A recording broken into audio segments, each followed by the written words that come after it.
मैं तुहानू दस्सिया सी जमातां दे विच भी दस्सिया होया कि मेरी जिहड़ी अपनी पढ़ाई आ पहली कच्ची तो लैके 10वीं तक वो हिंदी मीडियम दे विच होई हुई आ ते मैं 10वीं तक पंजाबी दूजी भाषा के तौर पर पढ़ी सी, पहली भाषा के तौर पर नहीं पढ़ी।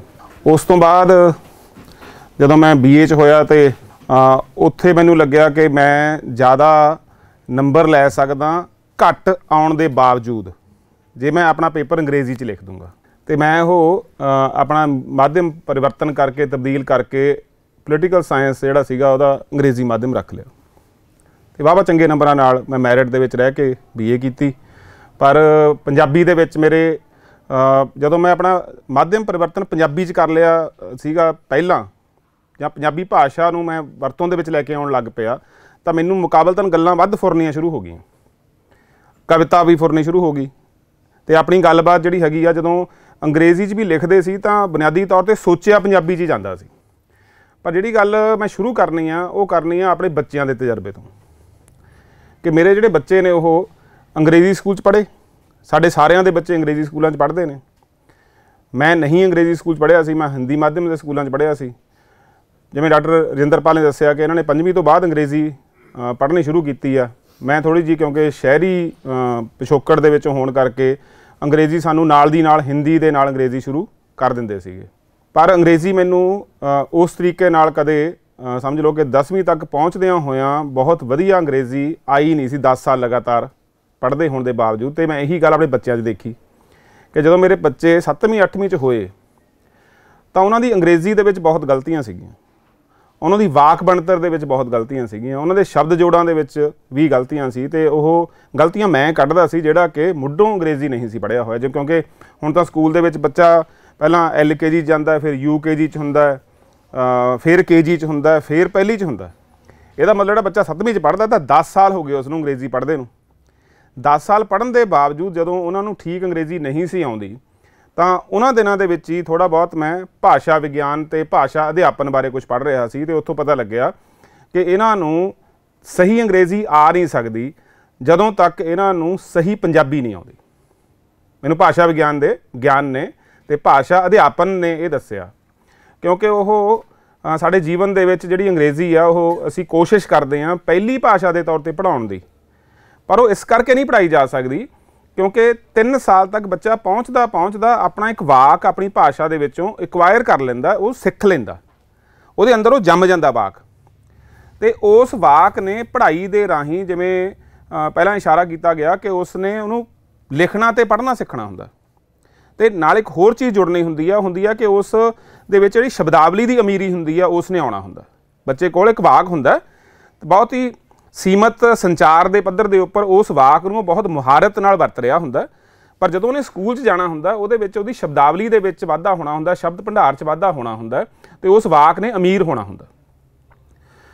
उस प्रक्रिया दे विच पाउण दी बजाय असीं उस नूं जदों अंग्रेज़ी माध्यम दे विच पा दिंदे आ तां उहदा जिहड़ा वाक है वो एक तरह नाल उत्थे ही उहनूं सुला दित्ता जांदा, सवा दित्ता जांदा ते नवां वाक सिखाउण दी कोशिश कीती जांदी है ते उत्थे काम उल्टा है। इत्थे सीगा कि पहलां बच्चा वाक सिख गया, उस तो बाद उसने वाक नूं अमीर करना, उसनूं लिखना ते पढ़ना सीखना। उत्थे वो लिखना ते पढ़ना पहलां सिख रहा, वाक बनते बनते उन्हें 5वीं जमात तक जाके वह ठीक ठाक जिहा अंग्रेज़ी का वाक बनना शुरू होंदा जिहदे विच वो लिख पढ़ सकदा हुंदा। उन्होंने प्रक्रिया बिल्कुल उल्टाता। इत्थे वापरदा दफेड़ वापरदा कि उस दी अपनी जिहड़ी भाषाई बुनियाद बननी सी वो तुसीं खराब करती, बुनियाद किसी होर चीज़ की बन रही सी, उहदे उपर इमारत कोई होर खड़ी करनी शुरू करती तां दोहां दे वाकां दे विच नुक्स सदा वास्ते स्थिर हो जाते हैं, पक्के तौर पर बन जाते हैं। तो उस नुक्स नूं ठीक करन वास्ते फिर मैनूं जिहड़ी गल सुझी जां जिहड़ी गल मैनूं अपने भाषा विज्ञान दे पढ़न तो ते भाषा अध्यापन के सिद्धांत पढ़न तो मिली वो सी कि इन्हां दी पंजाबी नूं ठीक किया जाए। मैं फिर उन्हां नूं पंजाबी दीयां किताबां लिया के देनी शुरू कीतियां। पंजाबी दी कविता घर दे विच वैसे ही पढ़ी सुनी जाती सी। पात्र साहब दीयां कुछ रचनावां जिहड़ियां ने वो कैसेट दे विच मौजूद सी, वो लगातार ही घर दे विच गूंजदियां सी ते सुणदे सी। मैं उन्हां नूं कहानियां दीयां किताबां पंजाबी दीयां क्योंकि हजे वो उन्ने वधिया तरीके नाल पढ़ नहीं सकते सी पंजाबी क्योंकि पंजाबी तो उन्होंने दूर किया जा चुकिया सी। मैं पढ़ पढ़ के उन्होंने कहानियां सुनाइयां ते इन्नियां सुनाइयां कि किताबां शुरू करतियां सी, नावल भी पढ़े, ਮੈਨੂੰ ਲੱਗਦਾ ਕਿ ਮੇਰਾ ਜਿਹੜਾ ਬੇਟਾ ਬਹੁਤ ਛੋਟਾ ਸੀ ਤੇ ਉਹਨੂੰ ਮੈਂ ਪੰਜਾਬੀ ਦੇ ਕਈ ਨਾਵਲ ਪੜ੍ਹ ਕੇ ਸੁਣਾਤੇ। ਅਸੀਂ ਇਸ ਤਰ੍ਹਾਂ ਨਾਲ ਪੜ੍ਹਦੇ ਹੁੰਦੇ ਤੇ ਜਿਉਂ-ਜਿਉਂ ਉਹ ਪੰਜਾਬੀ ਦਾ ਜਿਹੜਾ ਲਿਟਰੇਚਰ ਹੈ ਉਹਦੇ ਨਾਲ ਜੁੜ ਗਿਆ, ਪੰਜਾਬੀ ਦੇ ਸਾਹਿਤ ਨਾਲ ਜੁੜ ਗਿਆ, ਪੰਜਾਬੀ ਦੇ ਵਾਕਾਂ ਨੂੰ ਜਿਹੜੇ ਖਾਸ ਕਰਕੇ ਸਾਹਿਤਕ ਵਾਕ ਸੀ ਉਹਨਾਂ ਨੂੰ ਸੁਣਨ ਲੱਗ ਪਿਆ। ਸੁਣਦੇ ਉਹਨਾਂ ਦੀ ਵਾਕ ਬਣਤਰ ਅੰਗਰੇਜ਼ੀ ਦੀ ਠੀਕ ਹੋਣੀ ਸ਼ੁਰੂ ਹੋ ਗਈ। ਇਹਦਾ ਮਤਲਬ ਕੀ ਹੈ ਕਿ ਜੇ ਸਹੀ ਅੰਗਰੇਜ਼ੀ ਸਿੱਖਣੀ ਹੈ ਤੁਸੀਂ, ਉਸ ਲਈ ਤੁਹਾਨੂੰ ਸਹੀ ਪੰਜਾਬੀ ਆਉਂਦੀ ਹੋਣੀ ਚਾਹੀਦੀ ਹੈ। ਜੇ ਤੁਸੀਂ ਕੋਈ ਵੀ ਦੂਜੀ ਭਾਸ਼ਾ ਸਿੱਖਣੀ ਹੈ, ਅੰਗਰੇਜ਼ੀ ਹੀ ਕਿਉਂ, ਜੇ ਤੁਸੀਂ ਕੋਈ ਵੀ ਦੂਜੀ ਭਾਸ਼ਾ ਸਿੱਖਣੀ ਹੈ, ਤੁਹਾਨੂੰ ਆਪਣੀ ਪਹਿਲਾਂ ਮਾਤ ਭਾਸ਼ਾ ਦੇ ਉੱਪਰ ਅਬੂਰ ਜਾਂ ਪਕੜ ਤੁਹਾਡੀ ਉਹਦੇ 'ਤੇ ਚਾਹੀਦੀ ਹੈ, ਤਾਂ ਤੁਸੀਂ ਕੋਈ ਦੂਜੀ ਭਾਸ਼ਾ ਸਿੱਖ ਸਕਦੇ ਹੋ। ਅਤੇ ਜਦੋਂ ਮੈਂ ਸਾਰੇ ਕੁਛ ਨੂੰ ਦੇਖਿਆ ਅਤੇ ਜਦੋਂ ਅਸੀਂ ਐਕਟਿਵਿਸਟ ਬਣੇ, ਸਮਝ ਲਓ ਕਿ ਭਾਸ਼ਾ ਦੇ ਕਾਰਕੁਨ ਬਣੇ। ਤੁਹਾਡੇ ਵਿੱਚੋਂ ਸ਼ਾਇਦ ਕਿਸੇ ਨੂੰ ਪਤਾ ਹੋਵੇ, ਡਾਕਟਰ ਇੰਦਰਪਾਲ ਨੂੰ ਪਤਾ ਹੈ ਕਿ ਕੁਝ ਦੇਰ ਰਾਣਾ ਰਣਬੀਰ ਅਤੇ ਮੈਂ ਦੋਵੇਂ ਜਾਣੇ ਅਸੀਂ ਇੱਕ ਪ੍ਰੋਗਰਾਮ ਸਾਂਝੇ ਤੌਰ 'ਤੇ ਕਰਦੇ ਰਹੇ। ਉਸ ਦਾ ਨਾਮ ਰੱਖਿਆ ਸੀ ਜ਼ਿੰਦਗੀ ਜ਼ਿੰਦਾਬਾਦ। ਅੱਜ ਕੱਲ੍ਹ ਰਾਣਾ ਹਜੇ ਉਹ ਵੀ ਕਰਦਾ, ਜਿਹੜਾ ਕਮੇਡੀਅਨ ਅਤੇ ਐਕਟਰ ਰਾਣਾ ਰਣਬੀਰ ਆ। ਅਸੀਂ ਕਾਲਜਾਂ ਸਕੂਲਾਂ ਦੇ ਵਿੱਚ ਜਾਂਦੇ, ਉੱਥੇ ਜਾ ਕੇ ਅਸੀਂ ਆਪਣੀ ਗੱਲਬਾਤ ਕਰਦੇ। ਜਦੋਂ ਮੈਂ ਇਸ ਪਾਸੇ ਤੁਰਿਆ ਤਾਂ ਜ਼ਾਹਿਰ ਹੈ ਕਿ ਇਹਨਾਂ ਚੀਜ਼ਾਂ ਦਾ ਵਿਸ਼ਲੇਸ਼ਣ ਕਰਨਾ ਪੈਣਾ ਸੀ। ਤਾਂ ਪਤਾ ਲੱਗਿਆ ਕਿ ਸਾਡੀ ਸਰਕਾਰ ਦੀ, ਸਾਡੀ ਸੱਤਾ ਦੀ, ਜਾਂ ਸਾਡੀ ਜਿਹੜੀ ਜਮਾਤ ਜਿਹੜੀ ਸਾਨੂੰ ਪੰਜਾਬੀ ਕਰਕੇ ਬਹੁਤ ਜ਼ਿਆਦਾ ਹੀਣਤਾ ਦਾ ਅਹਿਸਾਸ ਕਰਵਾਉਂਦੀ ਹੈ, ਉਹਦਾ ਕੋਈ ਮਨਸ਼ਾ ਨਹੀਂ ਹੈ ਸਾਨੂੰ ਠੀਕ ਤਰੀਕੇ ਨਾਲ ਅੰਗਰੇਜ਼ੀ ਸਿਖਾਉਣ ਦਾ। ਉਹਦਾ ਮਨਸ਼ਾ ਸਿਰਫ ਸਾਨੂੰ ਹੀਣਤਾ 'ਚ ਪਾਉਣ ਦਾ ਅਤੇ ਸਾਨੂੰ ਆਪਣੇ ਮੁਕਾਬਲਿਆਂ ਦੇ ਵਿੱਚੋਂ ਬਾਹਰ ਕੱਢਣ ਦਾ ਮਨਸ਼ਾ ਹੈ। ਅਤੇ ਮੈਂ ਦੇਖਿਆ ਕਿ ਜਿਹੜੀ ਅੰਗਰੇਜ਼ੀ ਭਾਰਤ ਦੇ ਵਿੱਚ ਜੋ ਕੰਮ ਕਰ ਰਹੀ ਹੈ, ਅੰਗਰੇਜ਼ ਜਿਹੜੇ ਲੋਕ ਨੇ ਉਹਨਾਂ ਦੀ ਮਾਤ ਭਾਸ਼ਾ ਹੈ। ਮਾਤ ਭਾਸ਼ਾ ਦੇ ਤੌਰ 'ਤੇ ਉਹ ਉਹਨਾਂ ਨੂੰ ਉਨੀ ਓ ਪਿਆਰੀ ਹੈ ਅਤੇ ਉਨੀ ਹੀ ਸਤਿਕਾਰਯੋਗ ਹੈ ਜਿਵੇਂ ਸਾਡੇ ਲਈ ਪੰਜਾਬੀ ਜਾਂ ਹੋਰ ਲੋਕਾਂ ਲਈ ਉਹਨਾਂ ਦੀ ਆਪਣੀ ਭਾਸ਼ਾ। ਅੰਗਰੇਜ਼ਾਂ ਲਈ ਉਹਨਾਂ ਦੀ ਮਾਤ ਭਾਸ਼ਾ ਉਨੀ ਹੀ ਪਿਆਰੀ ਹੈ। ਅਤੇ ਸਾਰੀਆਂ ਭਾਸ਼ਾਵਾਂ ਮਿੱਠੀਆਂ ਹੁੰਦੀਆਂ ਨੇ, ਕੋਈ ਖੱਟੀ ਅਤੇ ਕੌੜੀ ਨਹੀਂ ਹੁੰਦੀ। ਸਾਰੀਆਂ ਭਾਸ਼ਾਵਾਂ ਮਿੱਠੀਆਂ ਹੁੰਦੀਆਂ ਨੇ, ਜਿਹੜੇ ਬੋਲ ਰਹੇ ਹੁੰਦੇ ਉਹਨਾਂ ਲਈ ਉਹ ਮਿੱਠੀਆਂ ਹੁੰਦੀਆਂ ਨੇ। ਅਤੇ ਉਹ ਮਿੱਠੀਆਂ ਹੋਣ ਕਰਕੇ ਜਦੋਂ ਕਹਿੰਦੇ ਗਿਆਨ ਦਾ ਮਾਧਿਅਮ ਸਾਡੀ ਮਾਤ ਭਾਸ਼ਾ ਬਣੇ, ਜਿਹੜੀ ਭਾਸ਼ਾ ਮਿਠਾਸ ਨਾਲ ਭਰਪੂਰ ਹੈ, ਉਹਦੇ ਰਾਹੀਂ ਤੁਸੀਂ ਗਿਆਨ ਸਿੱਖੋਗੇ ਤਾਂ ਸਮਝ ਲਓ ਕਿ ਉਹ ਆਸਾਨੀ ਨਾਲ ਤੁਸੀਂ ਉਸ ਨੂੰ ਆਪਣੇ ਅੰਦਰ ਰਚਾ ਸਕਦੇ ਹੋਵੋਗੇ। ਅਤੇ ਜੇ ਤੁਸੀਂ ਓਪਰੀ ਭਾਸ਼ਾ ਨਾਲ ਦੇ ਰਾਹੀਂ ਗਿਆਨ ਸਿੱਖਦੇ ਹੋ, ਇਹਦਾ ਮਤਲਬ ਉਸ ਭਾਸ਼ਾ ਦੀ ਮਿਠਾਸ ਨੂੰ ਤੁਸੀਂ ਮਹਿਸੂਸ ਹੀ ਨਹੀਂ ਕਰ ਸਕਦੇ, ਕਿਉਂਕਿ ਤੁਹਾਡੀ ਉਹ ਆਪਣੀ ਭਾਸ਼ਾ ਨਹੀਂ ਹੈਗੀ। ਉਹ ਇੱਕ ਆਰੋਪਿਤ ਭਾਸ਼ਾ, ਇੱਕ ਤੁਹਾਡੇ ਉੱਪਰ ਲੱਦੀ ਗਈ ਭਾਸ਼ਾ, ਉਹਦੇ 'ਚੋਂ ਮਿਠਾਸ ਨਹੀਂ ਹੁੰਦੀ ਹੈਗੀ। ਅਤੇ ਜੇ ਜ਼ਬਰਦਸਤੀ ਵੀ ਤੁਹਾਨੂੰ ਕੋਈ ਮਿੱਠਾ ਖਵਾਇਆ ਜਾਵੇ ਤਾਂ ਉਹ ਵੀ ਬੰਦੇ ਨੂੰ ਚੰਗਾ ਨਹੀਂ ਲੱਗਦਾ ਹੁੰਦਾ, ਜੇ ਜ਼ਬਰਦਸਤੀ ਕਿਸੇ ਨੂੰ ਖਵਾਉਣ ਦੀ ਕੋਈ, ਜਿਵੇਂ ਸਾਡੇ 'ਤੇ ਅੰਗਰੇਜ਼ੀ ਕਿਤੇ ਹਿੰਦੀ ਜ਼ਬਰਦਸਤੀ ਸਾਨੂੰ ਖਵਾਈ ਜਾਂਦੀ ਆ। ਅਸਲ ਜਦੋਂ ਇਸ ਗੱਲ ਨੂੰ ਧਿਆਨ ਨਾਲ ਦੇਖਦੇ ਹਾਂ ਲੰਬੀ ਪ੍ਰਕਿਰਿਆ ਦੇ ਵਿੱਚ ਪਾ ਕੇ, ਤਾਂ ਅੰਗਰੇਜ਼ੀ ਭਾਰਤ ਦੇ ਵਿੱਚ ਲੋਕਾਂ ਨੂੰ ਗਿਆਨ ਦੇ ਮੁਕਾਬਲੇ ਦੇ ਵਿੱਚੋਂ ਕੱਢਣ ਦੀ ਭਾਸ਼ਾ ਬਣੀ ਹੋਈ ਹੈ। ਮੈਂ ਕਹਿੰਦਾ ਭਾਸ਼ਾ ਦੇ ਫੰਕਸ਼ਨ ਹੁੰਦੇ ਨੇ, ਭਾਸ਼ਾ ਦੇ ਬਹੁਤ ਸਾਰੇ ਫੰਕਸ਼ਨ ਹੁੰਦੇ ਨੇ, ਹਰ ਭਾਸ਼ਾ ਦੇ ਵੱਖਰੇ ਵੱਖਰੇ ਫੰਕਸ਼ਨ ਪ੍ਰਕਾਰਜ ਹੁੰਦੇ ਨੇ, ਪਰ ਕਿਤੇ ਕੋਈ ਭਾਸ਼ਾ ਸੰਚਾਰ ਦਾ ਮਾਧਿਅਮ ਬਣਨ ਦੀ ਬਜਾਏ ਸੰਚਾਰ ਨੂੰ ਰੋਕਣ ਦਾ ਮਾਧਿਅਮ ਬਣ ਜਾਂਦੀ ਹੈ। ਮੈਂ ਜਦੋਂ ਇਹ ਗੱਲ ਕਰਨੀ ਸ਼ੁਰੂ ਕੀਤੀ ਤਾਂ ਮੈਂ ਇੱਕ ਪਰਿਭਾਸ਼ਾ ਜਿਹੜੀ ਹੈਗੀ ਆ ਭਾਸ਼ਾ ਦੀ ਨਵੀਂ ਬਣਾਈ। ਉਹ ਇਹ ਸੀ ਕਿ ਭਾਸ਼ਾ ਸਿਰਫ ਸੰਚਾਰ ਦਾ ਮਾਧਿਅਮ ਨਹੀਂ ਹੁੰਦੀ, ਇਹ ਸੰਚਾਰ ਨੂੰ ਰੋਕਣ ਦਾ ਮਾਧਿਅਮ ਵੀ ਹੁੰਦੀ ਹੈ। ਅਤੇ ਜੇ ਆਪਾਂ ਭਾਰਤ ਦੇ ਵਿੱਚ ਅੰਗਰੇਜ਼ੀ ਦਾ ਤੁਸੀਂ ਦੇਖੋਗੇ ਬੋਲਬਾਲਾ ਕੀ ਆ, ਇਹ ਸੰਚਾਰ ਨੂੰ ਰੋਕਣ ਦਾ ਮਾਧਿਅਮ ਹੈ। ਕਿਉਂਕਿ ਜੇ ਕਿਤੇ ਮਾਤ ਭਾਸ਼ਾਵਾਂ ਦੇ ਵਿੱਚ ਸਾਰੇ ਮੁਕਾਬਲੇ ਹੋਣ, ਜਿਹੜੇ ਅਸੀਂ ਪ੍ਰਸ਼ਾਸਕੀ ਸੇਵਾਵਾਂ ਦੇ ਮੁਕਾਬਲੇ ਕਹਿੰਦੇ ਹਾਂ, ਨੌਕਰੀਆਂ ਦੇ ਮੁਕਾਬਲੇ ਕਹਿੰਦੇ ਹਾਂ, ਤਾਂ ਜਿਹੜੇ ਲੋਕ ਹੁਣ ਚੁਣੇ ਜਾਂਦੇ ਨੇ ਇਹਨਾਂ ਨਾਲੋਂ ਬਿਲਕੁਲ ਵੱਖਰੇ ਤਰ੍ਹਾਂ ਦੇ ਲੋਕ ਚੁਣੇ ਜਾਣ। ਕਿਉਂਕਿ ਆਪਣੀ ਭਾਸ਼ਾ ਦੇ ਵਿੱਚ ਜੇ ਮੁਕਾਬਲੇ ਕਰ ਦਿੱਤੇ ਜਾਣ ਤਾਂ ਕਿਤਾਬਾਂ ਵੀ ਆਪਣੇ ਆਪ ਹੀ ਹੋਂਦ ਦੇ ਵਿੱਚ ਆ ਜਾਣੀਆਂ ਨੇ। ਅੰਗਰੇਜ਼ੀ ਕੋਈ ਜਦੋਂ ਇਸ ਤਰ੍ਹਾਂ ਨਾਲ ਜੇ ਆਪਾਂ ਕਹਿੰਦੇ ਕਿ ਬਹੁਤ ਅਮੀਰ ਭਾਸ਼ਾ ਬਣੀ ਹੈ ਅਤੇ ਬਹੁਤ ਸਾਰਾ ਮਟੀਰੀਅਲ ਇਹ 'ਚ ਮੌਜੂਦ ਹੈ, ਇਹ ਵੀ ਕੋਈ ਐਂ ਨਹੀਂ ਸੀ ਮੌਜੂਦ ਕਿ ਪਹਿਲਾਂ ਮਟੀਰੀਅਲ ਮੌਜੂਦ ਸੀ ਫਿਰ ਅੰਗਰੇਜ਼ੀ ਲਾਗੂ ਕੀਤੀ ਗਈ। ਅੰਗਰੇਜ਼ੀ ਜਦੋਂ ਸਾਡੇ ਜੀਵਨ ਦੇ ਵਿੱਚ ਆਇਦ ਕਰ ਦਿੱਤੀ ਗਈ, ਜਦੋਂ ਪ੍ਰਸ਼ਾਸਨ ਦੀ ਸੱਤਾ ਦੀ ਭਾਸ਼ਾ ਬਣ ਗਈ, ਜਦੋਂ ਇਸ ਨੂੰ ਗਿਆਨ ਦੀ ਭਾਸ਼ਾ ਬਣਾ ਦਿੱਤਾ ਗਿਆ, ਤਾਂ ਨਾਲ ਦੀ ਨਾਲ ਹੀ ਬਹੁਤ ਵੱਡੇ ਪੱਧਰ ਦੇ ਉੱਪਰ ਅੰਗਰੇਜ਼ੀ ਦੇ ਵਿੱਚ ਚੀਜ਼ਾਂ ਅਨੁਵਾਦ ਹੋ ਕੇ ਪ੍ਰਕਾਸ਼ਿਤ ਹੋਣੀਆਂ ਸ਼ੁਰੂ ਹੋ ਗਈਆਂ। ਅਤੇ ਜੇ ਕਿਤੇ ਇਹੀ ਫੈਸਲਾ ਭਾਰਤ ਦੀਆਂ ਮਾਤ ਭਾਸ਼ਾਵਾਂ ਬਾਰੇ ਕਰ ਲਿਆ ਜਾਵੇ ਤਾਂ ਇਸ ਵਾਸਤੇ ਕੋਈ 2-3 ਸਾਲ ਨਹੀਂ ਲੱਗਣੇ ਹੈਗੇ, ਉਸੇ ਹੀ ਸਾਲ ਹੀ, ਕਿਉਂਕਿ ਬਾਜ਼ਾਰ ਦੇ ਵਿੱਚ ਇੱਕਦਮ ਹੀ ਕਿਤਾਬਾਂ ਆ ਜਾਣਗੀਆਂ। ਅਤੇ ਉਹ ਭਾਸ਼ਾ ਜਿਹੜੀ ਆ ਉਹ ਉਸ ਨੇ ਇੱਕ ਤਰ੍ਹਾਂ ਜਦੋਂ ਸੱਤਾ ਦੇ ਵਿੱਚ ਆ ਗਈ ਤਾਂ ਉਹਦੇ ਨਾਲ ਜਿਹੜੇ ਉੱਚ ਵਰਗ ਦੇ ਲੋਕ ਨੇ ਉਹੀ, ਕਿਉਂਕਿ ਅੰਗਰੇਜ਼ੀ ਤੱਕ ਪਹੁੰਚ ਬਣਾ ਸਕਦੇ ਹੁੰਦੇ ਸੀ, ਉਹੀ ਸਾਡੀਆਂ ਉੱਚੀਆਂ ਜਿਹੜੀਆਂ ਨੌਕਰੀਆਂ ਨੇ ਉਹਨਾਂ ਦੇ ਉੱਪਰ ਉਹਨਾਂ ਦਾ ਕਬਜ਼ਾ ਹੋਣਾ ਸ਼ੁਰੂ ਹੋ ਗਿਆ। ਅਤੇ ਮੁਕਾਬਲੇ ਦੇ ਵਿੱਚੋਂ ਜਿਹੜੇ ਦੂਜੀਆਂ ਭਾਸ਼ਾਵਾਂ, ਆਪਣੀਆਂ ਭਾਸ਼ਾਵਾਂ ਬੋਲਣ ਵਾਲੇ ਲੋਕ ਸੀ, ਮੁਕਾਬਲੇ 'ਚੋਂ ਬਾਹਰ ਹੋਣੇ ਸ਼ੁਰੂ ਹੋ ਗਏ। ਜਦੋਂ ਡਾਕਟਰ ਸਾਹਿਬ ਕਹਿ ਰਹੇ ਸੀ ਅਦਾਲਤਾਂ ਦੀ ਭਾਸ਼ਾ, ਦੇਖੋ ਤੁਸੀਂ ਆਧੁਨਿਕ ਸਮੇਂ ਦੇ ਵਿੱਚ ਵੱਡੀ ਚੀਜ਼ ਜਿਹੜੀ ਹੈਗੀ ਆ, ਜਦੋਂ ਲੋਕਤੰਤਰ ਹੋਣ ਦੇ ਵਿੱਚ ਆਉਂਦਾ, ਪੂੰਜੀਵਾਦ ਦੇ ਹੋਣ ਦੇ ਵਿੱਚ ਆਉਣ ਦੇ ਨਾਲ ਨਾਲ ਲੋਕਤੰਤਰ ਵੀ ਹੋਣ ਦੇ ਵਿੱਚ ਆਉਂਦਾ, ਤੇ ਲੋਕਤੰਤਰ ਜਦੋਂ ਹੋਣ 'ਚ ਆਉਂਦਾ ਤਾਂ ਲੋਕਾਂ ਦੀਆਂ ਭਾਸ਼ਾਵਾਂ ਜਿਹੜੀਆਂ ਨੇ ਉਹਨਾਂ ਦੇ ਵਿੱਚ ਇੱਕ ਤਾਕਤ ਆਉਂਦੀ ਆ, ਤੇ ਉਹ ਜਿਹੜਾ ਕਹਿੰਦੇ ਰੂਲਰ ਤੇ ਰੂਲਡ, ਜਿਹਦਾ ਸ਼ਾਸਨ ਹੈ ਤੇ ਜਿਹਦੇ ਉੱਪਰ ਸ਼ਾਸਨ ਕੀਤਾ ਜਾਣਾ, ਉਹਨਾਂ ਦੀ ਭਾਸ਼ਾ ਇੱਕ ਹੁੰਦੀ ਹੈ। ਜੇ ਆਪਾਂ ਥੋੜ੍ਹਾ ਜਿਹਾ ਇਤਿਹਾਸ ਪਿੱਛੇ ਮੁੜ ਕੇ ਦੇਖੀਏ ਤਾਂ ਅੰਗਰੇਜ਼ੀ ਨੂੰ ਵੀ ਇੰਗਲੈਂਡ ਦੇ ਵਿੱਚ ਕਿਸੇ ਸਮੇਂ ਗੰਵਾਰਾਂ ਦੀ ਭਾਸ਼ਾ ਕਿਹਾ ਜਾਂਦਾ ਰਿਹਾ, ਕਿ ਉੱਥੋਂ ਦੇ ਸਧਾਰਨ ਪੇਂਡੂਆਂ ਦੀ ਭਾਸ਼ਾ ਸੀਗੀ ਅੰਗਰੇਜ਼ੀ, ਕਿਉਂਕਿ ਉੱਥੋਂ ਦੀ ਜਿਹੜੀ ਐਲੀਟ ਸੀਗੀ ਉਸ ਦੀ ਭਾਸ਼ਾ ਸੀਗੀ ਲੈਟਨ, ਗ੍ਰੀਕ, ਰੋਮਨ, ਤੇ ਆਧੁਨਿਕ ਸਮੇਂ ਦੇ ਮੁੱਢਲੇ ਸਾਲਾਂ ਦੇ ਵਿੱਚ ਜਰਮਨ ਤੇ ਫ੍ਰੈਂਚ ਉੱਥੋਂ ਦੀਆਂ ਜਿਹੜੀਆਂ ਅਮੀਰ ਸ਼੍ਰੇਣੀਆਂ ਸੀ ਉਹਨਾਂ ਦੀ ਭਾਸ਼ਾ ਉਹਦੇ ਵੱਲ ਆਕਰਸ਼ਿਤ ਹੁੰਦੇ ਸੀ। ਤੇ ਜੇ ਤੁਹਾਨੂੰ ਜਰਮਨ ਜਾਂ ਫ੍ਰੈਂਚ ਨਹੀਂ ਆਉਂਦੀ ਤਾਂ ਤੁਸੀਂ ਸਮਝ ਲਓ ਕਿ ਭੱਦਰ ਸ਼੍ਰੇਣੀ ਦੇ ਲੋਕ ਨਹੀਂ ਹੈਗੇ, ਇਸ ਤਰ੍ਹਾਂ ਸਮਝਿਆ ਜਾਂਦਾ ਸੀ। ਪਰ ਜਦੋਂ ਲੋਕਤੰਤਰ ਦੀ ਸਥਾਪਨਾ ਹੋਈ ਤੇ ਲੋਕਤੰਤਰ ਦੇ ਸਥਾਪਿਤ ਹੋਣ ਦੇ ਨਾਲ ਜਿਹੜੀਆਂ ਸੰਭਾਵਨਾਵਾਂ ਬਣੀਆਂ, ਪੂੰਜੀਵਾਦ ਦਾ ਫੈਲਾਅ ਹੋਇਆ, ਤਾਂ ਅੰਗਰੇਜ਼ ਜਿਹੜੇ ਨੇ ਉਹ ਦੁਨੀਆ ਭਰ ਦੇ ਉੱਪਰ ਜਦੋਂ ਫੈਲੇ, ਉਸ ਤੋਂ ਪਹਿਲਾਂ ਉਹਨਾਂ ਦੀ ਜਿਹੜੀ ਭਾਸ਼ਾ ਹੈਗੀ ਉਹ ਕੇਂਦਰ ਦੇ ਵਿੱਚ ਸਥਾਪਿਤ ਹੋਣੀ ਸ਼ੁਰੂ ਹੋ ਗਈ ਸੀ। ਤਾਂ ਉਦੋਂ ਉਹ ਇੱਕ ਤਰ੍ਹਾਂ ਨਾਲ ਸਾਰੇ ਯੂਰਪ ਦੇ ਵਿੱਚ ਹੀ ਐਵੇਂ ਹੋਇਆ ਫਿਰ, ਕਿ ਜੇ ਫਰਾਂਸ ਦੇ ਵਿੱਚ ਹੈ ਤਾਂ ਲੋਕਾਂ ਦੀ ਭਾਸ਼ਾ ਤੇ ਸੱਤਾ ਦੀ ਭਾਸ਼ਾ ਇੱਕ ਹੈ, ਜਰਮਨ ਦੇ ਵਿੱਚ ਸਰਕਾਰ ਦੀ ਭਾਸ਼ਾ ਤੇ ਲੋਕਾਂ ਦੀ ਭਾਸ਼ਾ ਇੱਕ ਹੈ।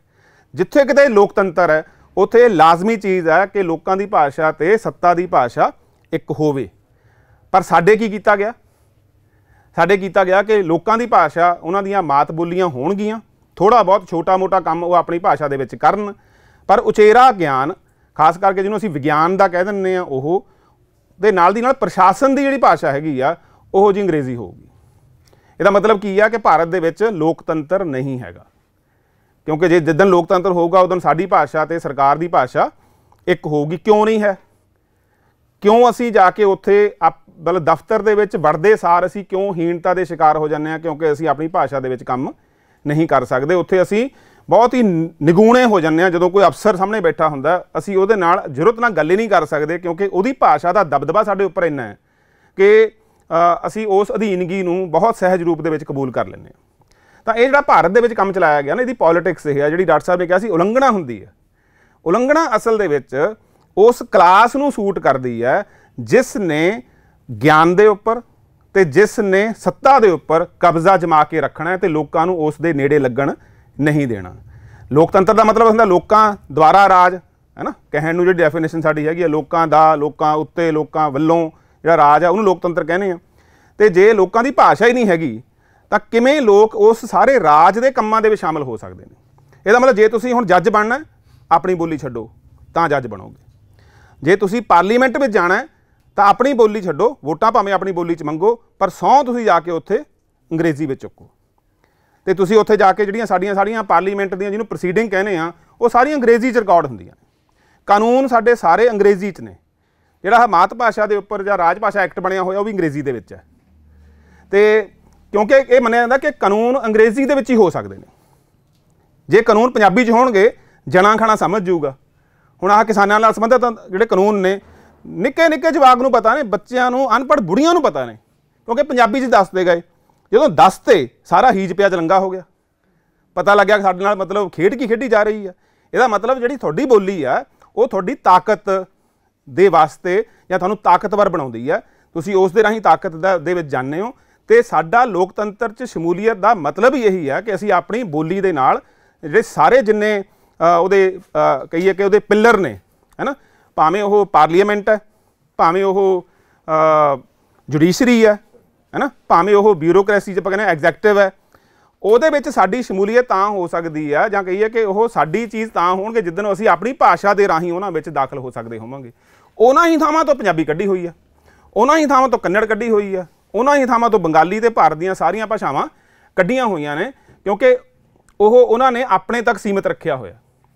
ਮੈਂ ਕਹਿਣਾ ਹੁੰਦਾ ਕਿ ਜੇ ਕਿਤੇ ਪੰਜਾਬ ਦੇ ਪ੍ਰਸ਼ਾਸਕੀ ਸੇਵਾਵਾਂ ਦੇ ਇਮਤਿਹਾਨ ਤੇ ਉਹਨਾਂ ਦਾ ਸਾਰਾ ਢਾਂਚਾ ਤੇ ਉਹ ਪ੍ਰਸ਼ਨ ਪੱਤਰ ਮੁੱਢਲੇ ਰੂਪ ਦੇ ਵਿੱਚ ਪੰਜਾਬੀ 'ਚ ਬਣਨ ਤਾਂ ਜਿਹੜੀ ਇਹ ਐਲੀਟ ਜੀ ਥੋੜ੍ਹੀ ਜਿਹੀ ਸਿਲੈਕਟ ਹੁੰਦੀ ਹੈ ਨਾ, ਲਾਇਬ੍ਰੇਰੀਆਂ ਦੇ ਵਿੱਚ ਬੈਠੇ ਰਹਿੰਦੇ ਨੇ, ਇਹਨਾਂ ਨੂੰ ਕੁਛ ਨਹੀਂ ਆਉਂਦਾ ਹੁੰਦਾ। ਇਹ ਘੋਟੇ ਮਾਰਦੇ ਨੇ, ਇਹਨਾਂ ਨੂੰ ਸੱਚੀ ਮੁੱਚੀ ਚੀਜ਼ਾਂ ਦਾ ਗਿਆਨ ਨਹੀਂ ਹੁੰਦਾ ਹੈਗਾ। ਤੇ ਜਿਹੜਾ ਗਿਆਨ ਹੁੰਦਾ ਬਹੁਤ ਹੀ ਸੀਮਤ ਪੱਧਰ ਦੇ ਉੱਪਰ, ਜਿਹਨੂੰ ਕਹਿੰਦੇ ਹੁੰਦੇ ਨੇ ਬਹੁਤ ਹੀ ਵਰਤੋਂਯੋਗ ਗਿਆਨ ਹੁੰਦਾ। ਚੀਜ਼ਾਂ ਦਾ ਅਸਲ ਵਿੱਚ ਬੋਧ ਉਹਨਾਂ ਨੂੰ ਨਹੀਂ ਹੁੰਦਾ, ਕਿਉਂਕਿ ਇਮਤਿਹਾਨ ਕਰਤਾ ਵੀ ਤੁਸੀਂ ਉਹਦੇ 'ਚ ਇੱਕ ਤਰ੍ਹਾਂ ਨਾਲ ਜਿਹਨੂੰ ਅਸੈਂਸ਼ੀਅਲਿਜ਼ਮ ਕਹਿੰਦੇ ਨੇ, ਅੰਗਰੇਜ਼ੀ ਨੂੰ ਅਸੈਂਸ਼ੀਅਲ ਬਣਾਤਾ, ਇਹ ਤੁਹਾਨੂੰ ਕੱਢਣ ਵਾਸਤੇ ਬਣਾਇਆ ਹੋਇਆ। ਇਹ ਆਮ ਬੰਦੇ ਨੂੰ ਜਿਹਨੂੰ ਚੀਜ਼ਾਂ ਦੀ ਸਮਝ ਹੈ ਉਹਨੂੰ ਬਾਹਰ ਕੱਢਣ ਵਾਸਤੇ ਬਣਾਇਆ ਹੋਇਆ। ਤੇ ਭਾਰਤ ਦੇ ਵਿੱਚ ਅੰਗਰੇਜ਼ੀ ਜਿਹੜੀ ਹੈਗੀ ਆ ਉਹ ਲੋਕਾਂ ਨੂੰ ਗਿਆਨ ਤੇ ਤਾਕਤ ਦੇ ਰਸਤੇ ਤੋਂ ਬਾਹਰ ਕੱਢਣ ਤੇ ਖਦੇੜਨ ਦੀ ਭਾਸ਼ਾ ਦਾ ਕੰਮ ਕਰ ਰਹੀ ਹੈ। ਆਪਣੇ ਆਪ 'ਚ ਉਹ ਜਿਨ੍ਹਾਂ ਦੀ ਮਾਤ ਭਾਸ਼ਾ ਹੈਗੀ ਆ ਉਹ ਉਨੀਓ ਮਿੱਠੀ ਆ, ਪਰ ਸਾਡੇ ਵਾਸਤੇ ਜਿਹੜਾ ਕੰਮ ਕਰ ਰਹੀ ਆ ਉਹ ਇਹ ਕੰਮ ਕਰ ਰਹੀ ਹੈ। ਇਸ ਕਰਕੇ ਭਾਸ਼ਾਵਾਂ ਨੂੰ ਪਿਆਰ ਕਰਨਾ, ਸਾਰੀਆਂ ਨੂੰ ਉਹਨਾਂ ਦੀ ਇੱਜ਼ਤ ਕਰਨਾ, ਉਹਨੂੰ ਸਿੱਖਣਾ ਇੱਕ ਚੀਜ਼ ਹੈ, ਪਰ ਭਾਸ਼ਾਵਾਂ ਦੇ ਕੰਮ ਨੂੰ ਸਮਝਣਾ ਇਹ ਦੂਜੀ ਚੀਜ਼ ਹੈ। ਇਹਦਾ ਮਤਲਬ ਸਾਡਾ ਟਕਰਾਅ ਅੰਗਰੇਜ਼ੀ ਨਾਲ ਇੱਕ ਭਾਸ਼ਾਈ ਰੂਪ ਦੇ ਵਿੱਚ ਨਹੀਂ ਹੈ ਕਿ ਸਾਡਾ ਉਹਦਾ ਕੋਈ ਲੜਾਈ ਹੈ। ਜਿਹੜਾ ਕੰਮ ਉਹ ਭਾਰਤ 'ਚ ਕਰ ਰਹੀ ਹੈ, ਜਿਹੜਾ ਪੰਜਾਬ 'ਚ ਕਰ ਰਹੀ ਹੈ, ਉਹ ਲੋਕਾਂ ਨੂੰ ਖਦੇੜਨ ਦਾ ਕੰਮ ਕਰ ਰਹੀ ਹੈ। ਤੇ ਮੈਨੂੰ ਬੈਠੇ ਬਿਠਾਏ ਨੂੰ ਜਦੋਂ ਇੱਕ ਤਰ੍ਹਾਂ ਨਾਲ ਮੈਨੂੰ ਆਪਣੀ ਭਾਸ਼ਾ ਨੂੰ ਛੱਡ ਕੇ ਸਕੂਲ ਦੇ ਵਿੱਚ ਐਂਟਰ ਕਰਨਾ ਪੈਂਦਾ, ਦਾਖਲ ਹੋਣਾ ਪੈਂਦਾ, ਤਾਂ ਇਹਦਾ ਮਤਲਬ ਮੇਰੀ ਜਿਹੜੀ ਸਾਰੀ ਸਿਰਜਣਾਤਮਕਤਾ ਹੈਗੀ ਆ, ਜਿਹਨੂੰ ਡਾਕਟਰ ਸਾਹਿਬ ਨੇ ਕਿਹਾ ਕਿ ਮੌਲਿਕਤਾ ਨਹੀਂ ਹੈਗੀ, ਹੈ ਨਾ, ਉਹ ਮੌਲਿਕਤਾ ਤੋਂ ਮੈਨੂੰ ਪਹਿਲਾਂ ਹੀ ਤੁਸੀਂ ਪਾਸੇ ਕਰਤਾ, ਮੇਰੇ ਤੋਂ ਖੋਹ ਲਈ ਗਈ ਆ। ਤੇ ਮੈਂ ਜਦੋਂ ਅਸੀਂ ਭਾਸ਼ਾ ਦੇ ਬਰੀਕੀ ਦੇ ਵਿੱਚ ਜਾਣਦੇ ਹਾਂ, ਮੈਂ ਕਹਿੰਦਾ ਹੁੰਦਾ ਕਿ ਜਿਹੜਾ ਭਾਸ਼ਾ ਦਾ ਬੁਲਾਰਾ ਹੁੰਦਾ ਨਾ, ਉਹ ਬਹੁਤ ਥੋੜ੍ਹੇ ਨਿਯਮਾਂ ਦੀ ਪਾਲਣਾ ਕਰਦੇ ਹੋਏ ਭਾਸ਼ਾ ਦੇ ਵਿੱਚ ਇੰਨੀ ਅਲਟਾ ਪਲਟੀ ਤੇ ਇੰਨਾ ਜ਼ਿਆਦਾ ਉਹਦੇ 'ਚ ਅਦਲਾ ਬਦਲੀ ਕਰਦਾ ਤੇ ਇੰਨਾ ਤੋੜ ਭੰਨ ਕਰਦਾ ਵਾਕਾਂ ਦੇ ਨਾਲ ਕਿ ਉਹ ਆਪਣੀ ਭਾਸ਼ਾ 'ਚ ਕੀਤੀ ਜਾ ਸਕਦੀ ਹੈ। ਦੂਜੀ ਭਾਸ਼ਾ ਦੇ ਨਾਲ ਤੁਸੀਂ ਇਸ ਕਿਸਮ ਦਾ ਜਿਹੜਾ ਖਿਲਵਾੜ ਨਹੀਂ ਕਰ ਸਕਦੇ। ਅਸਲ ਵਿੱਚ ਕਹਿੰਦੇ ਹੁੰਦੇ ਨੇ ਕਿ ਸਾਸਿਓਰ ਦੀ ਇੱਕ ਜਿਹੜੀ ਭਾਸ਼ਾ ਦੀ ਸਮਝ ਹੈ ਉਹਨੂੰ ਧਿਆਨ 'ਚ ਰੱਖੀਏ ਕਿ ਜਿਹੜੇ ਨੇਮ ਨੇ ਨਾ ਭਾਸ਼ਾ ਦੇ, ਉਹ ਸਿਰਫ ਤੇ ਸਿਰਫ ਜਿਹੜਾ ਨੇਟਿਵ ਸਪੀਕਰ ਹੁੰਦਾ ਸਾਰੇ ਉਹਨੂੰ ਪਤਾ ਹੁੰਦੇ ਨੇ। ਕਿਸੇ ਗ੍ਰਾਮਰ ਦੇ ਵਿੱਚ ਸਾਰੇ ਨੇਮ ਕਦੇ ਲਿਖੇ ਹੀ ਨਹੀਂ ਜਾ ਸਕਦੇ। ਬਹੁਤ ਹੀ ਸੀਮਤ ਜਿਹੇ ਕਿਸਮ ਦੇ ਨੇਮ ਜਿਹੜੇ ਨੇ ਉਹ ਗ੍ਰਾਮਰਾਂ 'ਚ ਲਿਖੇ ਜਾ ਸਕਦੇ। ਉਹਨੂੰ ਅਸੀਂ ਕਹਿੰਦੇ ਵੀ ਤਾਂ ਅੰਗਰੇਜ਼ੀ ਆ ਗਈ ਸਾਨੂੰ ਜਾਂ ਫਲਾਣੀ ਭਾਸ਼ਾ ਆ ਗਈ, ਗ੍ਰਾਮਰ ਦੇ ਕੁਝ ਸਿੱਖ ਲਏ। ਜੇ ਤੁਸੀਂ ਗ੍ਰਾਮਰ ਸਿੱਖੀ ਹੋਵੇ ਤਾਂ ਤੁਸੀਂ ਉਸ ਭਾਸ਼ਾ ਦਾ ਛੋਟਾ ਜਿਹਾ ਹਿੱਸਾ ਸਿਰਫ ਬੋਲ ਸਕਦੇ ਹੋ, ਪਰ ਜੇ ਤੁਸੀਂ ਉਹ ਮਾਤ ਭਾਸ਼ਾ ਹੈਗੀ ਆ, ਉਹ ਕਹਿ ਲਓ ਕਿ ਲਾਜ਼ਮੀ ਤੌਰ 'ਤੇ ਕ੍ਰੀਏਟਿਵ ਹੈ, ਕਿਉਂਕਿ ਥੋੜ੍ਹੇ ਜਿਹੇ ਨਿਯਮਾਂ ਦੇ ਆਧਾਰ ਦੇ ਉੱਪਰ ਤੁਸੀਂ ਪਤਾ ਨਹੀਂ ਕਿੰਨੇ ਸੈਂਕੜੇ ਹਜ਼ਾਰਾਂ ਲੱਖਾਂ ਵਾਕ ਬਣਾਉਂਦੇ ਆ। ਤੇ ਕਹਿੰਦੇ ਨੇ ਕਿ ਹਰ ਬੰਦਾ ਰੋਜ਼ ਨਵੇਂ ਵਾਕ ਬੋਲਦਾ ਜਿਹੜੇ ਉਹਨੇ ਪਹਿਲਾਂ ਕਦੇ ਬੋਲੇ ਨਹੀਂ ਹੁੰਦੇ, ਆਪਣੀ ਭਾਸ਼ਾ 'ਚ ਬੋਲਦੇ ਆ। ਇਹਦਾ ਮਤਲਬ ਭਾਸ਼ਾ ਅਸਲ ਵਿੱਚ ਸਿਰਜਣਾਤਮਕਤਾ ਦਾ ਵੱਡਾ ਸੋਮਾ ਹੈ। ਤੁਹਾਡੀ ਸਿਰਜਣਾਤਮਕਤਾ ਉੱਥੇ ਸੰਭਾਲੀ ਜਾਂਦੀ ਹੈ, ਉੱਥੇ ਹੀ ਪੈਦਾ ਹੁੰਦੀ ਹੈ। ਤੇ ਜਦੋਂ ਤੁਹਾਨੂੰ ਭਾਸ਼ਾ ਤੋਂ ਤੋੜਤਾ, ਆਪਣੀ ਭਾਸ਼ਾ ਤੋਂ ਤੋੜਤਾ, ਕਿਸੇ ਹੋਰ ਭਾਸ਼ਾ 'ਚ ਭੇਜਤਾ, ਤਾਂ ਸੋਚੋ ਨਾ ਤੁਸੀਂ ਕਿ ਤੁਸੀਂ ਸਿਰਜਣਾਤਮਕ ਤਰੀਕੇ ਨਾਲ ਆਪਣੀ ਬੁੱਧੀ ਦੀ ਜਿਹੜੀ ਹੈਗੀ ਆ ਵਰਤੋਂ ਕਰ ਸਕਦੇ ਹੋਵੋਗੇ, ਕਿਉਂਕਿ ਉਹ ਤੁਹਾਡੀ ਸਿਰਜਣਾਤਮਕਤਾ ਨੂੰ ਪਹਿਲੇ ਪੱਧਰ ਦੇ ਉੱਪਰ ਹੀ ਉਹਦੇ ਖੰਭ ਜਿਹੜੇ ਨੇ ਉਹ ਕੱਢ ਦਿੱਤੇ ਗਏ ਨੇ। ਕਿਉਂਕਿ ਤੁਹਾਨੂੰ ਬਹੁਤ ਹੀ ਸੀਮਤ ਕਿਸਮ ਦੇ ਜਿਹੜੇ ਵਾਕ ਨੇ ਉਹ ਤੁਸੀਂ ਦੂਜੀ ਭਾਸ਼ਾ ਦੇ ਵਿੱਚ ਬੋਲਦੇ ਹੋ, ਸਿੱਖਦੇ ਹੋ। ਉਹੋ ਜਿਹੀ ਭਾਸ਼ਾ ਸਾਨੂੰ ਸਾਰਿਆਂ ਨੂੰ ਆਉਂਦੀ ਹੈ। ਉਹੋ ਜਿਹੀ ਅੰਗਰੇਜ਼ੀ ਬਹੁਤ ਆਸਾਨ ਹੈ, ਬਹੁਤ ਹੀ ਸੀਮਤ ਜਿਹੇ ਕਿਸਮ ਦੇ। ਪਰ ਜੇ ਮੈਂ ਜਿਹਨੂੰ ਕਿਹਾ ਸੀ ਵੀ ਗਾਲਾਂ ਕੱਢਣੀ, ਅਸਲ 'ਚ ਗਾਲਾਂ ਕੱਢਣਾ ਜਾਂ ਪਿਆਰ ਕਰਨ ਦਾ ਮਸਲਾ ਨਹੀਂ ਹੈਗਾ ਕਿ ਸਾਡੀ ਭਾਸ਼ਾ ਜਿਹੜੀ ਹੈਗੀ ਆ ਉਹ ਭਾਵਨਾਤਮਕ ਤੌਰ 'ਤੇ ਸਿਰਫ ਤੁਸੀਂ ਉਹਦੇ ਵਿੱਚ ਜਿਹੜੇ ਸਿਖਰਲੇ ਭਾਵ ਨੇ ਸਿਰਫ ਉਹਨਾਂ ਨੂੰ ਪ੍ਰਗਟ ਕਰਨਾ ਹੁੰਦਾ। ਤੁਸੀਂ ਅੰਦਰੋਂ ਫੁਰਦੀ ਹੋਈ ਕਿਸੇ ਵੀ ਸੁਭਾਵਿਕ ਚੀਜ਼ ਨੂੰ ਆਪਣੀ ਭਾਸ਼ਾ ਦੇ ਵਿੱਚ ਹੀ ਪ੍ਰਗਟ ਕਰ ਸਕਦੇ ਹੋ। ਤੇ ਉਹ ਅੰਦਰੋਂ ਫੁਰਦੀ ਹੋਈ ਚੀਜ਼, ਉਹ ਭਾਵ ਵੀ ਹੁੰਦੇ ਨੇ, ਉਹ ਤੁਹਾਡੇ ਅੰਦਰੋਂ ਜਿਹੜੀਆਂ ਤੁਹਾਨੂੰ ਅੰਦਰੋਂ ਗੱਲਾਂ ਸਮਝ ਆ ਜਾਂਦੀਆਂ ਨੇ ਉਹ ਵੀ ਹੁੰਦੀਆਂ ਨੇ, ਵਿਚਾਰ ਵੀ ਹੁੰਦੇ ਨੇ। ਯਾਨੀ ਹਰ ਪਾਸਾਰ ਜਿਹੜਾ ਕਿ ਜੀਵਨ ਦੇ ਵਿੱਚ ਅਸੀਂ ਜਦੋਂ ਅਨੁਭਵ ਕਰਦੇ ਹਾਂ, ਉਸ ਅਨੁਭਵ ਨੂੰ ਸਹਿਜ ਰੂਪ 'ਚ ਪ੍ਰਗਟਾਉਂਦੇ ਹਾਂ ਤਾਂ ਉਹ ਸਿਰਫ ਆਪਣੀ ਭਾਸ਼ਾ 'ਚ ਹੀ ਹੋ ਸਕਦਾ। ਉੱਥੋਂ ਹੀ ਮੌਲਿਕਤਾ ਪੈਦਾ ਹੁੰਦੀ ਹੈ। ਤੇ ਸਾਨੂੰ 75 ਸਾਲ ਹੋ ਗਏ ਆਜ਼ਾਦ ਹੋਇਆਂ ਨੂੰ ਤੇ ਅੰਗਰੇਜ਼ੀ ਦੇ ਵਿੱਚ ਸਾਰਾ ਉਚੇਰਾ ਗਿਆਨ ਲੈਂਦਿਆਂ ਨੂੰ। ਇੰਨੇ ਸਾਲਾਂ ਦੇ ਵਿੱਚ ਅਸੀਂ ਕੋਈ ਵੱਡੀ ਕਰਾਮਾਤ ਜਿਹੜੀ ਹੈਗੀ ਆ ਉਹ ਵਿਗਿਆਨ ਦੇ ਵਿੱਚ ਨਹੀਂ ਕੀਤੀ। ਨੋਬਲ ਪ੍ਰਾਈਜ਼ ਇੱਕ ਛੋਟੀ ਚੀਜ਼ ਹੈ, ਅਸੀਂ ਉਹਦੇ ਨਾਲ ਨਾਪਣਾ ਸ਼ੁਰੂ ਕਰ ਦਿੰਦੇ ਹਾਂ। ਨੋਬਲ ਪ੍ਰਾਈਜ਼ ਨੂੰ ਛੱਡੋ, ਕੋਈ ਤੁਸੀਂ ਤਕਨੀਕ ਦੇ ਵਿੱਚ ਕੋਈ ਹੋਰ ਵੱਡੇ ਮਾਰਕੇ ਭਾਰਤ ਦੇ ਵਿੱਚ ਮਾਰੇ ਹੋਣ, ਨਜ਼ਰ ਨਹੀਂ ਆਉਂਦੇ। ਸਾਰਾ ਕੁਛ ਮੂਲ ਰੂਪ ਦੇ ਵਿੱਚ ਕਿਤੇ ਹੋਰ ਪੈਦਾ ਹੁੰਦਾ ਤੇ ਉੱਥੇ ਪੈਦਾ ਹੁੰਦਾ। ਅੱਜ ਕੱਲ੍ਹ ਤਕਨੀਕ ਦਾ ਮੁੱਦਾ ਜਿਹੜਾ ਹੈਗਾ ਉਹ ਅੰਗਰੇਜ਼ੀ ਦੇ ਵਿੱਚ ਕੋਈ ਤਕਨੀਕ ਤੁਹਾਨੂੰ ਪੈਦਾ ਨਹੀਂ ਹੋ ਰਹੀ। ਉਹ ਹੋ ਰਹੀ ਹੈ ਚਾਈਨਾ ਦੇ ਵਿੱਚ, ਉਹ ਜਾਪਾਨ ਦੇ ਵਿੱਚ, ਉਹ ਵੀਅਤਨਾਮ ਦੇ ਵਿੱਚ, ਉਹ ਕੋਰੀਆ ਦੇ ਵਿੱਚ ਚੀਜ਼ਾਂ ਹੋ ਰਹੀਆਂ ਨੇ ਤੇ ਉਹਨਾਂ ਦਾ ਕੋਈ ਅੰਗਰੇਜ਼ੀ ਨਾਲ ਲੈਣਾ ਦੇਣਾ ਨਹੀਂ ਹੈਗਾ। ਇਹਦਾ ਮਤਲਬ ਉਹ ਬੰਦੇ ਆਪਣੀਆਂ ਭਾਸ਼ਾਵਾਂ ਦੇ ਵਿੱਚ ਕੰਮ ਕਰਦੇ ਨੇ, ਉਹਨਾਂ ਨੂੰ ਕਦੇ ਲੋੜ ਨਹੀਂ ਮਹਿਸੂਸ ਹੁੰਦੀ ਅੰਤਰਰਾਸ਼ਟਰੀ ਵਪਾਰ ਦੇ ਵਿੱਚ ਕਿਤੇ ਨਾਕਾਮਯਾਬ ਨਾ ਹੋ ਜਾਈਏ। ਤੁਸੀਂ ਕਾਮਯਾਬ ਕਿੱਦਣ ਹੋਏ ਹੋ? ਜਿਹੜੇ ਕਾਮਯਾਬ ਹੈਗੇ ਨੇ, ਜਿਹੜੇ ਅਸਲ 'ਚ ਕਾਮਯਾਬ ਨੇ, ਉਹਨਾਂ ਨੂੰ ਤਾਂ ਅੰਗਰੇਜ਼ੀ ਦੀ ਲੋੜ ਨਹੀਂ ਪੈਂਦੀ। ਆਪਾਂ ਕਦੇ ਹੋਏ ਨਹੀਂ, ਕਦੇ ਹੋਣਾ ਨਹੀਂ, ਹੈ ਨਾ, ਕਿ ਤੁਸੀਂ ਕੋਰੀਆ ਤੇ ਜਾਪਾਨ ਦਾ ਮੁਕਾਬਲਾ ਕਰਨ ਜੋਗੇ ਹੋ ਜਾਓਗੇ। ਤੁਸੀਂ ਜਿਸ ਰੂਪ ਦੇ ਵਿੱਚ ਆਪਾਂ ਪੜ੍ਹ ਲਿਖ ਰਹੇ ਹਾਂ, ਇਸ ਦੀ ਸੰਭਾਵਨਾ ਹੀ ਨਹੀਂ ਹੈਗੀ ਕਿ ਤੁਸੀਂ ਉਹਨਾਂ ਦਾ ਮੁਕਾਬਲਾ ਕਰ ਸਕਦੇ ਹੋਵੋਗੇ। ਉਹਨਾਂ ਨੂੰ ਤਾਂ ਮਹਿਸੂਸ ਨਹੀਂ ਹੋਈ ਵੀ ਅਸੀਂ ਜੀ ਅੰਗਰੇਜ਼ੀ ਜੇ ਨਾ ਪੜ੍ਹੇ ਤਾਂ ਫੇਲ ਨਾ ਹੋ ਜਾਈਏ ਕਿਤੇ, ਹੈ ਨਾ। ਉਹਨਾਂ ਨੂੰ ਜਾਪਾਨੀ ਨਾਲ ਕੋਈ ਸਮੱਸਿਆ ਨਹੀਂ ਹੈਗੀ। ਅਗਲੀ ਗੱਲ ਮੈਂ ਇਹ ਵੀ ਦੱਸਣਾ ਚਾਹੁੰਦਾ ਕਿ ਜਿਹੜੇ ਲੋਕ ਨਾ ਰੱਟਾ ਬਹੁਤ ਮਾਰਦੇ ਨੇ ਕਿ ਸਾਇੰਸ ਜਿਹੜੀ ਹੈਗੀ ਆ, ਉਚੇਰਾ ਗਿਆਨ ਉਹੋ ਜੀ ਅੰਗਰੇਜ਼ੀ 'ਚ ਹੀ ਹੋ ਸਕਦਾ ਹੈ, ਉਹਨਾਂ ਦਾ ਉਚੇਰੇ ਗਿਆਨ ਤੇ ਸਾਇੰਸ ਨਾਲ ਕੋਈ ਲੈਣਾ ਦੇਣਾ ਨਹੀਂ ਹੈਗਾ। ਪਰ ਸਭ ਤੋਂ ਵੱਧ ਗੱਲ ਉਹ ਕਰਨਗੇ ਕਿ ਜੀ ਸਾਇੰਸ ਤੋਂ ਬਿਨਾਂ ਰਹਿ ਜਾਾਂਗੇ ਅਸੀਂ। ਇੱਕ ਵਾਰ ਸਾਡੇ ਬਹੁਤ ਹੀ ਵਿਦਵਾਨ ਪੁਰਸ਼ ਸੀਗੇ ਇੱਥੇ ਦੇ ਯੂਨੀਵਰਸਿਟੀ ਦੇ, ਸਾਡੇ ਵਿਦਵਾਨ ਇਕਨੋਮਿਕਸ ਦੇ ਅਰਥਸ਼ਾਸਤਰੀ ਸੀਗੇ, ਉਹ ਕਿਤੇ ਪੰਜਾਬੀ ਭਾਸ਼ਾ ਨਾਲ ਸੰਬੰਧਿਤ ਇਸ ਤਰ੍ਹਾਂ ਦਾ ਪ੍ਰੋਗਰਾਮ ਕਰ ਰਹੇ ਸੀ। ਉਹ ਕਹਿੰਦੇ ਅੰਤਰਰਾਸ਼ਟਰੀ ਪੱਧਰ ਦੇ ਉੱਪਰ ਨਾ ਜਿਹੜਾ ਸਾਡਾ ਸੰਵਾਦ ਹੁੰਦਾ ਹੈ ਉਹਦੇ 'ਚੋਂ ਅਸੀਂ ਟੁੱਟ ਜਾਾਂਗੇ ਜੇ ਅਸੀਂ ਸਾਰਾ ਗਿਆਨ ਪੰਜਾਬੀ 'ਚ ਲਵਾਂਗੇ। ਮੈਂ ਉਹਨਾਂ ਨੂੰ 2 ਸਵਾਲ ਕੀਤੇ। ਮੈਂ ਕਿੰਨੇ ਕੁ ਨੇ ਤੁਹਾਡੇ ਅੰਤਰਰਾਸ਼ਟਰੀ ਸੰਵਾਦ ਵਾਲੇ? ਕਿੰਨਿਆਂ ਕੁ ਨੂੰ ਸੁਣਨਾ ਚਾਹੁੰਦਾ ਯੂਰਪ ਕਿ ਜੀ ਪੰਜਾਬ ਤੋਂ ਬੰਦਾ ਬੁਲਾਓ, ਇਹ ਸਾਨੂੰ ਸਮਝਾਊਗਾ? ਤੁਹਾਡੇ ਕਿੰਨੇ ਕੁ ਨੇ? ਤੁਹਾਡੇ ਫਿਜ਼ਿਕਸ ਦੇ, ਕੈਮਿਸਟਰੀ ਦੇ, ਇੰਜੀਨੀਅਰਿੰਗ ਦੇ, ਇਕਨੋਮਿਕਸ ਦੇ, ਪੋਲੀਟੀਕਲ ਸਾਇੰਸ ਦੇ ਕਿੰਨੇ ਕੁ ਬੰਦੇ ਨੇ ਜਿਹਨੂੰ ਦੁਨੀਆ ਸੁਣਨਾ ਚਾਹੁੰਦੀ ਹੈ? ਮੈਨੂੰ ਜੇ ਪੰਜਾਬੀ 'ਚ ਕੁਛ ਆਉਂਦਾ ਨਾ ਤਾਂ ਮੈਨੂੰ ਸੁਣਨਾ ਚਾਹੂਗੀ ਦੁਨੀਆ। ਇਹਨੂੰ ਬੰਦੇ ਨੂੰ ਬੁਲਾਓ, ਆਪੇ ਕਰ ਲਾਂਗੇ ਟਰਾਂਸਲੇਟ, ਇਹਦੇ ਕੋਲ ਹੈਗੀ ਆ ਗੱਲ ਕੋਈ। ਠੀਕ ਆ, ਹੁਣ ਕਿਸਾਨਾਂ ਦੀ ਗੱਲ ਸੁਣੀ ਜਾ ਰਹੀ ਹੈ ਦੁਨੀਆ 'ਚ, ਹੈ ਨਾ? ਕਿਸਾਨਾਂ ਨੂੰ ਅੰਗਰੇਜ਼ੀ ਆਉਂਦੀ ਆ? ਨਹੀਂ ਆਉਂਦੀ ਨਾ। ਇਹਦਾ ਮਤਲਬ ਜਦੋਂ ਤੁਹਾਡੇ ਕੋਲ ਕੋਈ ਚੀਜ਼ ਹੋਊਗੀ ਦੁਨੀਆ ਆਪਣੇ ਆਪ ਹੀ ਤੁਹਾਡੇ ਕੋਲ ਪਹੁੰਚਦੀ ਆ, ਆਪਣੀਆਂ ਭਾਸ਼ਾਵਾਂ ਸਮੇਤ ਪਹੁੰਚਦੀ ਆ। ਤੁਹਾਨੂੰ ਕੋਈ ਦਿੱਕਤ ਨਹੀਂ ਹੈਗੀ ਕਿ ਤੁਹਾਨੂੰ ਆਉਂਦਾ ਕਿ ਨਹੀਂ ਆਉਂਦਾ। ਅਤੇ ਮੈਂ ਉਹਨਾਂ ਨੂੰ ਕਿਹਾ ਵੀ ਐਸੇ ਤੁਹਾਡੇ ਬੰਦੇ ਬਹੁਤ ਘੱਟ ਨੇ, ਉਹ ਜਿਹੜੇ ਹੈ ਨਹੀਂ ਗੇ ਉਹਨਾਂ ਕਰਕੇ ਸਾਡੇ ਸਿਰ ਦੇ ਉੱਪਰ ਲੱਦੀ ਜਾਂਦੇ ਤੁਸੀਂ, ਜਿਨ੍ਹਾਂ ਨੇ ਪਤਾ ਨਹੀਂ ਕਦੇ ਹੋਣਾ ਕਿ ਨਹੀਂ ਹੋਣਾ। ਦੂਜੀ ਗੱਲ ਕਿ ਜਿਹੜਾ ਸੰਵਾਦ ਹੈ ਉਹ ਕੀ ਗੱਲ ਸਿਰਫ ਉੱਪਰ ਹੋਣਾ ਹੁੰਦਾ, ਅੰਤਰਰਾਸ਼ਟਰੀ ਪੱਧਰ 'ਤੇ ਹੋਣਾ ਹੁੰਦਾ? ਉਸ ਸੰਵਾਦ ਨੇ ਥੱਲੇ ਨਹੀਂ ਹੋਣਾ ਹੁੰਦਾ, ਲੋਕਾਂ 'ਚ ਨਹੀਂ ਜਾਣਾ ਉਸ ਗਿਆਨ ਨੇ। ਤੁਸੀਂ ਸੰਵਾਦ ਤਾਂ ਕਰਨਾ ਹੈ, ਠੀਕ ਹੈ ਜੀ, ਸਦਕੇ ਕਰੋ, ਅੰਤਰਰਾਸ਼ਟਰੀ ਪੱਧਰ ਦੇ ਉੱਪਰ ਸੰਵਾਦ ਚਾਹੀਦਾ, ਉਹ ਕਰਨਾ ਚਾਹੀਦਾ, ਉਹ ਕਰੋ ਤੁਸੀਂ। ਪਰ ਉਹ ਗਿਆਨ ਦਾ ਕਰਨਾ ਕੀ ਹੈ? ਕੀ ਉਸ ਗਿਆਨ ਨੂੰ ਸਿਰਫ ਤੁਸੀਂ ਜਿਹੜੇ ਅੰਗਰੇਜ਼ੀ ਨਹੀਂ ਜਾਣਦੇ ਉਹਨਾਂ ਦੇ ਉੱਪਰ ਦਾਬਾ ਦਿਖਾਉਣ ਵਾਸਤੇ ਵਰਤਣਾ ਕਿ ਸਾਨੂੰ ਜੀ ਇਹ ਗਿਆਨ ਹੈਗਾ, ਕਿ ਜਾਂ ਤੁਸੀਂ ਉਹਨਾਂ ਨੂੰ ਦੇਣਾ ਵੀ ਹੈ? ਅਤੇ ਜੇ ਦੇਣਾ ਹੋਊਗਾ, ਜੇ ਤੁਸੀਂ ਉਚੇਰੇ ਪੱਧਰ ਦਾ ਅੰਤਰਰਾਸ਼ਟਰੀ ਗਿਆਨ ਸੰਵਾਦ ਦੇ ਰਾਹੀਂ ਗ੍ਰਹਿਣ ਕਰ ਲਿਆ, ਉਹ ਦੇਣਾ ਵੀ ਹੈ ਕਿਤੇ ਕਿ ਨਹੀਂ ਦੇਣਾ ਹੈਗਾ? ਜੇ ਉਹ ਦੇਣਾ ਤਾਂ ਕਿੱਥੇ ਦੇਣਾ ਫਿਰ? ਕੀ ਉਹ ਸਾਨੂੰ ਨਹੀਂ ਚਾਹੀਦਾ ਕਿ ਅਸੀਂ ਉਹ ਗਿਆਨ ਪੰਜਾਬੀ ਦੇ ਵਿੱਚ ਆਪਣੇ ਸਧਾਰਨ ਲੋਕਾਂ ਤੱਕ ਪਹੁੰਚਾਈਏ, ਆਪਣੀਆਂ ਮਾਤ ਭਾਸ਼ਾਵਾਂ ਦੇ ਵਿੱਚ ਉਹ ਗਿਆਨ ਆਪਣੇ ਲੋਕਾਂ ਤੱਕ ਪਹੁੰਚਾਈਏ? ਕਿ ਉਹ ਜ਼ਿੰਮੇਵਾਰੀ ਕਿਉਂ ਮਹਿਸੂਸ ਨਹੀਂ ਹੁੰਦੀ ਤੁਹਾਨੂੰ? ਜੇ ਆਪਾਂ ਕਹਿੰਦੇ ਗਿਆਨ ਦਾ ਸੰਵਾਦ ਆ, ਫਿਰ ਉਹ 2 ਪੱਖੀ ਸੰਵਾਦ ਹੈ। ਇੱਕ ਅੰਤਰਰਾਸ਼ਟਰੀ ਆ, ਇੱਕ ਅੰਦਰੂਨੀ ਤੌਰ 'ਤੇ ਕੌਮੀ ਸੰਵਾਦ ਵੀ ਹੁੰਦਾ ਹੈ। ਕੌਮੀ ਸੰਵਾਦ ਦਾ ਸਵਾਲ ਕਿਉਂ ਨਹੀਂ ਖੜਾ ਹੁੰਦਾ ਹੈਗਾ ਕਿ ਭਾਈ ਵੀ ਮੇਰੇ ਘਰੇ ਜਿਹੜਾ ਇੱਕ ਆਮ ਸਧਾਰਨ ਪਿੰਡ ਦੇ ਵਿੱਚ ਕੋਈ ਜੀ ਬੈਠਾ, ਜੇ ਕੋਈ ਨਵੀਂ ਗੱਲ ਗਿਆਨ ਦੀ ਮੈਨੂੰ ਪਤਾ ਲੱਗੀ ਆ, ਉਹ ਉਹਦਾ ਹੱਕਦਾਰ ਕਿਉਂ ਨਹੀਂ ਹੈਗਾ? ਸਾਡੇ ਮਾਂ-ਬਾਪ ਕਿਉਂ ਨਹੀਂ ਹੈਗੇ? ਅਤੇ ਸਿੱਟਾ ਇਹਦਾ ਕੀ ਨਿਕਲਦਾ ਕਿ ਜਦੋਂ ਬੰਦਾ ਉਚੇਰੇ ਗਿਆਨ ਦੇ ਨਾਲ ਇਸ ਤਰ੍ਹਾਂ ਦੇ ਇੰਸਟਰੂਮੈਂਟਲ ਪੱਧਰ ਦੇ ਉੱਪਰ ਜੁੜ ਜਾਂਦਾ ਹੈ ਤਾਂ ਉਸ ਦਾ ਆਪਣੇ ਘਰ ਦੇ ਵਿੱਚ ਸੰਵਾਦ ਖਤਮ ਹੋਣਾ ਸ਼ੁਰੂ ਹੋ ਜਾਂਦਾ। ਉਹ ਸਭ ਤੋਂ ਪਹਿਲਾਂ ਆਪਣੇ ਮਾਂ-ਬਾਪ ਤੋਂ ਦੂਰ ਹੁੰਦਾ, ਫਿਰ ਉਹ ਆਪਣੇ ਪਰਿਵਾਰ ਦੇ ਹੋਰਾਂ ਜੀਆਂ ਤੋਂ ਦੂਰ ਹੁੰਦਾ, ਫਿਰ ਉਹ ਪਿੰਡ ਤੋਂ ਦੂਰ ਹੁੰਦਾ, ਕਿਉਂਕਿ ਉਹ ਉਹਨਾਂ ਨੂੰ ਦੇਣ ਲਈ ਕੁਛ ਹੈ ਹੀ ਨਹੀਂ ਉਹਦੇ ਕੋਲ, ਅਤੇ ਉਹਨੂੰ ਲੱਗਣਾ ਸ਼ੁਰੂ ਹੋ ਜਾਂਦਾ ਇਹਨਾਂ ਨੂੰ ਵਿਚਾਰਿਆਂ ਨੂੰ ਸਮਝ ਨਹੀਂ ਆਉਣੀ ਮੇਰੀ ਗੱਲ। ਜਦ ਕਿ ਗਿਆਨ ਦੇ ਅਸਲ ਗ੍ਰਾਹਕ ਜਾਂ ਅਸਲ ਕਹਿ ਲਓ ਕਿ ਹੱਕਦਾਰ ਉਹ ਨੇ। ਤਾਂ ਹੀ 1990 ਤੋਂ ਬਾਅਦ ਜਦੋਂ ਆਹ ਪ੍ਰਾਈਵੇਟਾਈਜੇਸ਼ਨ ਹੋਈ, ਨਿੱਜੀਕਰਨ ਹੋਇਆ ਅਤੇ ਬੜੇ ਵੱਡੇ ਪੱਧਰ ਦੇ ਉੱਪਰ ਇੰਜੀਨੀਅਰਿੰਗ ਕਾਲਜ ਖੁੱਲ੍ਹੇ ਅਤੇ ਹਰ ਬੰਦਾ ਹੀ ਵਿਗਿਆਨ ਪੜ੍ਹਨ ਲੱਗ ਪਿਆ। ਯਾਨੀ ਹੁਣ ਹਾਲਤ ਇਹ ਹੈ ਵੀ ਪੁੱਛਣਾ ਵੀ ਨਹੀਂ ਪੈਂਦਾ। ਮੈਂ ਆਪਣੇ ਦੋਸਤਾਂ ਦੇ ਜਦੋਂ ਬੱਚਿਆਂ ਨੂੰ ਜਾਂ ਆਪਣੇ ਵਿਦਿਆਰਥੀਆਂ ਦੇ ਬੱਚਿਆਂ ਨੂੰ ਵੀ ਹੁਣ ਪੁੱਛਦਾ, ਅਤੇ ਪੁੱਛਦਾ ਕੀ ਆ, ਮੈਂ ਮਤਲਬ ਐਂ ਪੁੱਛਦਾ ਨਾ ਵੀ ਨਾਨ ਮੈਡੀਕਲ ਪੜ੍ਹਦਾ ਕਿ ਮੈਡੀਕਲ।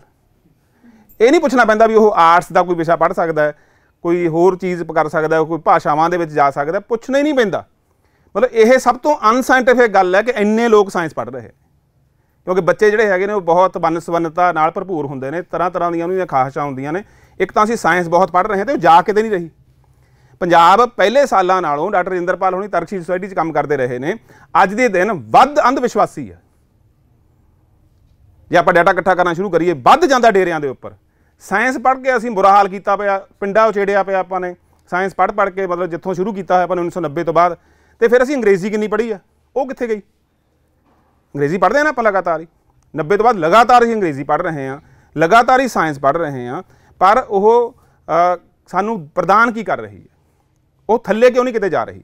ਇੰਨੀ ਸਾਇੰਸ ਜਾਣੀ ਚਾਹੀਦੀ ਥੱਲੇ, ਉਹ ਤਾਂ ਨਹੀਂ ਜਾ ਰਹੀ ਕਿਉਂਕਿ ਜਿਹੜਾ ਜਿਹਨੂੰ ਕਹਿੰਦੇ ਨੇ ਕਿ ਅੰਗਰੇਜ਼ੀ ਦਾ ਬੋਟਲ ਨੈਕ ਜਿਹਨੂੰ ਕਹਿੰਦੇ ਨੇ, ਅੰਗਰੇਜ਼ੀ ਦਾ ਇੱਕ ਇਹੋ ਜਿਹਾ ਯਾਨੀ ਫੱਟਾ ਜੜਿਆ ਹੋਇਆ ਕਿ ਜਿਸ ਕਰਕੇ ਇੰਨਾ ਸਾਰਾ ਸਾਇੰਸ ਪੜ੍ਹਨ ਦੇ ਬਾਵਜੂਦ ਉਹ ਸਾਇੰਸ ਸਾਡੇ ਜੀਵਨ ਦਾ ਉਵੇਂ ਹਿੱਸਾ ਨਹੀਂ ਬਣ ਰਹੀ, ਸਾਡੀ ਦ੍ਰਿਸ਼ਟੀ ਦਾ ਹਿੱਸਾ ਨਹੀਂ ਬਣ ਰਹੀ, ਵਰਤੋਂ ਦਾ ਹਿੱਸਾ ਬਣ ਰਹੀ ਹੈ।